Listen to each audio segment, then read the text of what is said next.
బంగారం ధరలు మండిపోతూ ఉండడంతో కొనుగోలుదారులు నోరెళ్లబెడుతున్నారు. ఇది ఇంకా పైకే పెరుగుతుందని ఆందోళన చెందుతున్నారు. తులం బంగారం ధర 1,00,000 దాటికే నాడే కాస్త దిగినా కూడా 1,00,000కు చేరువలో ఉండడంతో బంగారం వెండి దుకాణాలలో గిరాకీ లేక వ్యాపారులు నిట్టూరుస్తున్నారు. పెళ్లిళ్ల సీజన్లో కూడా దుకాణాలదారులలో కస్టమర్లు సందలేక అయోమయంలో ఉన్నారు. ఇదే అంశానికి సంబంధించి మరింత సమాచారాన్ని మా ఏఎన్ఎన్ రీజనల్ కోఆర్డినేటర్ సత్యనారాయణ అందిస్తారు. బంగారం వెండి ధరలు కొండెక్కి కూర్చున్నాయి. రోజు రోజుకు పెరుగుతున్నటువంటి ఒక బంగారం ధరలతో సామాన్యుడికి అందలేనంత ఎత్తుకు, ఆకాశమంత ఎత్తుకు బంగారం ధరలు చేరాయి. ఏ చిన్న ఫంక్షన్ అయినా లేదా పెళ్లి వేడుకలైనా ఏ వేడుకైనా కాసింత బంగారం కొందామని షాపుల వద్దకు వద్దామనుకున్నటువంటి ఒక సామాన్యులకు పట్టపగలే చుక్కలు కనబడుతున్నాయి బంగారం కొనలేక. సో మరి ఈ బంగారం ధరలు ఇంకా అనూహ్యంగా పైకి పెరుగుతాయన్నటువంటి ఒక ఆందోళన అయితే ఇక్కడ ఉన్నటువంటి ఒక కస్టమర్స్లో నెలకొంది. ఎందుకంటే గత వారం క్రితం 88,000 ఉన్నటువంటి ఒక బంగారం దాదాపుగా ఇప్పుడు 90 నుంచి 95, ఈరోజు 1,00,000 దాటి పైకి కూడా పరుగులు పెడుతుంది. రానున్న రోజుల్లో ఇది మరింత పెరిగేటటువంటి ఒక అవకాశం ఉందనేటటువంటి ఒక అంచనాలు అయితే విశ్లేషకుల నుంచి, మార్కెట్ విశ్లేషకుల నుంచి నెలకొన్నాయి. కాబట్టి మరి పెరుగుతున్నటువంటి ఒక మార్కెట్ ధరలకు అనుగుణంగా, బంగారం వెండి ధరలకు అనుగుణంగా మరి ప్రజలు ఏమనుకుంటున్నారు, అలాగే కస్టమర్స్ ఏమనుకుంటున్నారు, మనం వారిని అడిగి తెలుసుకుందాం. ఒక బంగారం ధర గురించి మీరు ఏమంటారు? ఏమనాలి సార్, ఇప్పుడు పెళ్లిళ్ళ సీజన్ ఉంది, ఇంత బంగారం పెరుగుతుంది మేము అసలు ఊహించుకోవాలి. 1,00,000 పైన దాటింది ఇప్పుడు బంగారం. అంటే ఏమనుకుంటున్నారు అంటే ఇంకా పరుగుతూ ఉంటున్నారు. అంటే 1,00,000 పైన, ఇప్పుడు 1,01,000 అంటున్నారు. అయితే ఈరోజు కొంత తగ్గింది. అంటే దాదాపుగా 99 లక్ష వరకు రావచ్చు, కానీ మళ్ళీ 1,00,000 దాటవచ్చు. అంటే ఇంకా ముందు రోజుల్లో 1,10,000 కూడా పోయితే అప్పుడు ఏంటి పరిస్థితి? ఏముంటుంది సార్, పేదోళ్ళు ఏం కొంటారు సార్ మరి ఇప్పుడు. సో మనతో పాటు బంగారం వెండి వర్తక సంఘం అధ్యక్షుడు భాస్కరాచారి గారు ఉన్నారు. వారిని అడిగి మరి అసలు ఈ బంగారం వెండి ఎందుకు ఇంత పైకి పోతున్నది, మరి మార్కెట్ల పరిస్థితి ఏమున్నది, కస్టమర్స్ యొక్క రాక ఎట్లా ఉన్నది, అలాగే మరి దుకాణం ఏదైతే ఆదిలాబాద్ పట్టణంలో అశోక్ రోడ్లో ఉన్నటువంటి యొక్క దుకాణాల పరిస్థితి ఎలా ఉంది మనం తెలుసుకుందాం. అలాగే ఈరోజు రేటు కూడా ఎంత ఉందో మనం తెలుసుకుందాం. చెప్పండి, ప్రజెంట్ అయితే చూస్తే 1,00,000 దాటిన బంగారం, అలాగే కిలో 1,00,000 వరకు వెండి. ఇలాంటి పరిస్థితుల్లో మరి ఆదిలాబాద్ పట్టణంలోని మీ సంఘం ఆధ్వర్యంలో మరి వ్యాపారస్తులు కానీ ఏ విధంగా పరిస్థితి ఉంది? వ్యాపారస్తులు మాత్రం చాలా ఇబ్బంది పడుతున్నారు. ఒకటేసారి ఫ్లక్చువేషన్ 4,000, 2,000 ఇట్లా అప్ డౌన్ అయితే చాలా ఇబ్బందిగా ఉంటుంది అందరికీ.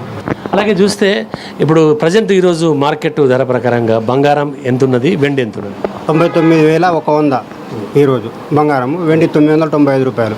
దగ్గర 1,00,000 దాటింది. నిన్నటికి వాళ్ళకి 2,000 రూపాయలు తక్కువైంది, 2,500 అట్లా. ఇంత హెచ్చు తగ్గులు ఉంటాయి. హెచ్చు తగ్గులు ఉన్న సమయంలో ధర పెరగడం ఎక్కువ ఉంటుందా, తగ్గడం తక్కువ ఉంటుందా? పెరగడమే ఎక్కువ ఉన్నది. తగ్గడం అంటే నిన్ననే తగ్గింది అనుకో, ఇవాళ తగ్గింది 2,000 చిల్లర. మరి ఇప్పుడు ఇది పెళ్లిళ్ళ సీజన్, మరి పెళ్లిళ్ళ సీజన్ అంటే ఖచ్చితంగా బంగారు దుకాణాలు కలకాలు ఆడాలా, మరి ఎట్లా ఉన్నది పరిస్థితి? కలకల ఏం ఆడతలేవు. ఎందుకంటే పెళ్లిళ్ళ సీజన్లలో ఇంత ధర అవడం చేత ఎవరు కొంటలేరు. ఏదో ఉన్న దాంట్లో చేయించుకుంటున్నారు. ఏదో 10 తులాల కాడ 4 అవుతున్నాయి, 4 కాడ 6 ఇట్లా తక్కువ అవుతున్నది తప్ప ఏమంత బిజీ లేదు. మా మార్కెట్ మొత్తం ఖాళీ ఉన్నది, ఏ దుకాణంలో రష్ లేదు. ఈ సంవత్సరం ఏం లేదు దాదాపు. అంటే ఎందుకు అంటారు ఇప్పుడు ఇంత ధర ఒక్కసారిగా పెరిగింది కదా? అంటే దాదాపు సామాన్యులు ఎవరు కూడా ఊహించలే. 60 అనుకున్నారు, 70 అనుకున్నారు, కానీ ఏకాఏకిన 1,00,000 వరకు చేరుకోవడం కారణం ఏమనుకుంటారు? కారణం ఏం లేదు, ట్రంప్ ఇక మొత్తం టారిఫ్ పెంచేసింది కాబట్టి మళ్ళీ వాళ్ళు ఒకటేసారి పెంచిండ్రు, మళ్ళీ ఒకసారి దించిండ్రు. 90 రోజులు గడువు ఇచ్చిండ్రు. ఆ మధ్యన ఫ్లక్చువేషన్ బాగా అవుతున్నది కాబట్టి దానికి మనం ఏం చేయలేము, మన చేతిలో ఏం లేదు. మొత్తం ట్రేడ్ వరల్డ్ మార్కెట్ మొత్తం అట్లే ఉన్నది కాబట్టి ప్రపంచ ప్రభావం తప్ప మనది ఏం లేదు. లేకపోతే ముందు ఓన్లీ మన పెళ్లిల టైంలో ఎక్కువ తక్కువ అవుతుండే, ఇప్పుడు మన పెళ్లిలో ఇక అయిపోయింది. మొత్తం వరల్డ్ వార్ అదే అక్కడే ఆధారపడి ఉన్నది. దేశీయ మార్కెట్ ఏం లేదు. కాకుండా మరి మార్కెట్ ధరలు గత వారం రోజులుగా చూస్తే ఏ విధంగా ఉన్నాయి, అలాగే మరి వచ్చినటువంటి ఒక ఎవరైతే కస్టమర్స్ ఉంటారో కస్టమర్స్ ఏమంటున్నారు వారు మాట్లాడుకుని తెలుసుకుందాం. చెప్పండి, దాదాపుగా వారం రోజులకి చూస్తే మార్కెట్లన్నీ డల్గా కనబడుతున్నాయి. 10 రోజుల నుంచి ఇప్పుడు ట్రంప్ అధ్యక్ష పదవి తీసుకున్న తర్వాత ఈ టారిఫ్ గురించి హెచ్చు తగ్గులు అనేటివి జరుగుతున్నాయి. కస్టమర్లైనా వ్యాపారస్తులైనా గోల్డ్ ఎలా పర్చేజ్ చేయాలా, ఎలా సేల్ చేయాలా అనేది బాగా కన్ఫ్యూజన్ అనేది ఉంది. రేట్ల గురించి కూడా ఎవరికి ఏమీ అడ్వైజ్ చేయడానికి లేదు. ఇప్పుడు పొద్దున ఒక రేటు ఉంటున్నది, మధ్యాహ్నం ఒక రేటు ఉంటున్నది, రాత్రి ఒక రేటు ఉంటున్నది. దినంలో 3 సార్లు రేట్లు చేంజ్ అవుతున్నాయి. మా కస్టమర్లు కూడా కన్ఫ్యూజ్ అవుతున్నారు, వ్యాపారస్తులు కూడా కన్ఫ్యూజ్ అవుతున్నారు. ఇది చైనా ఆర్ అమెరికా అధ్యక్షుల టారిఫ్ గురించే ఈ హెచ్చు తగ్గులు అనేటివి జరుగుతున్నాయని నా అభిప్రాయం సార్. అంటే ఇది ఒక ట్రేడ్ వార్, అంటే అమెరికా చైనా ట్రేడ్ వార్ల వల్లనే బంగారం ధరలు, అలాగే బంగారం కూడా డిమాండ్ పెరిగింది. అంటే ఇవన్నిటి వల్ల కూడా కారణం, పెరుగుదల కారణం అంటారా? దానితోటే ధరలు హెచ్చు తగ్గులు అనేటివి జరుగుతున్నాయి. ఇప్పుడు పెళ్ళిళ్ళ సీజన్ కాబట్టి గోల్డ్ కొనేవాళ్ళు 10 తులాలు కొనేటోళ్ళు 2 తులాలు 3 తులాలు కొని సర్దుకుంటున్నారు తప్ప కానీ ఫుల్ ఫ్లెడ్జ్గా గోల్డ్ కొనడం లేదు. షాపులన్నీ మొత్తం బోసిపోయినాయి, వ్యాపారాలు ఏం లేవు. అంటే మీరకు వచ్చే కస్టమర్స్ దాదాపుగా వాళ్ళు ఏమంటున్నారు మీతో కస్టమర్స్ ఈ పెరిగిన రేట్ల గురించి? పెరిగే రేట్ల గురించి మాకు అందుతలేదు ఈ ధరలు కొనాలంటే మాకు భయం వేస్తున్నది. రేపు ఈ రేటు ఉంటుందా, మరి ఇంకా కింద మీద అవుతుందన్న భావన ఉంది. అందుకు భయపడుతున్నారు. ఇప్పుడు అవసరం కొద్దే గోల్డ్ కొంటున్నారు, ఎక్స్ట్రా గోల్డ్ మాత్రం ఎవరు కొంటలేరు. సాధారణంగా కొన్ని రోజుల క్రితం చూస్తే దాదాపుగా ఒక్కొక్క కౌంటర్లో లక్షలు అయ్యేటటువంటి కౌంటర్లు ఈరోజు వేలకే పడిపోతున్నట్టుగా సమాచారం. అంటే ఏదైతే బంగారం ధర పెరిగిన కారణంగా ఒక్కొక్క రోజు లక్షల కౌంటర్ అయ్యేది, కానీ ఇప్పుడు వేలలో పడిపోతుంది అంటున్నారు.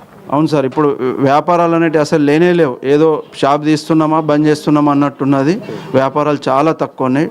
10% బిజినెస్ ఉన్నది సార్ ఇప్పుడు ఓన్లీ. అంటే ఈ పెళ్లిళ్ళ సీజన్ అది కూడా పెళ్లిళ్ళ సీజను ఫుల్. అంటే మాకు 12 నెలలలో వచ్చే వ్యాపారము ఈ పెళ్లిళ్ళ సీజన్లోనే కొద్దిగా గొప్ప మంచిగా ఉంటుంది.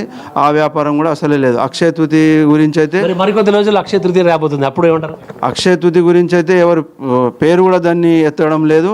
ఎవరు 1 గ్రామ్ బంగారం కానీ ఎవరు 1 గ్రామ్ వెండి కానీ బుకింగ్ లేదు, ఏం లేదు, ఆర్డర్స్ లేవు, ఏం లేవు. అంటే ఇంతకుముందు ఇట్లా పండుగలకి అడ్వాన్స్ బుకింగ్ ఉంటుండే సార్. ఇంతకుముందు అడ్వాన్స్ బుకింగ్ ఉంటుండే. అక్షయ తృతీయ మంచి రోజులు కాబట్టి పెళ్లిల గోల్డ్ కానీ ఏదైనా శుభకార్యాలకు సంబంధించిన గోల్డ్ కానీ ఆ రోజు తీసుకునేవారు.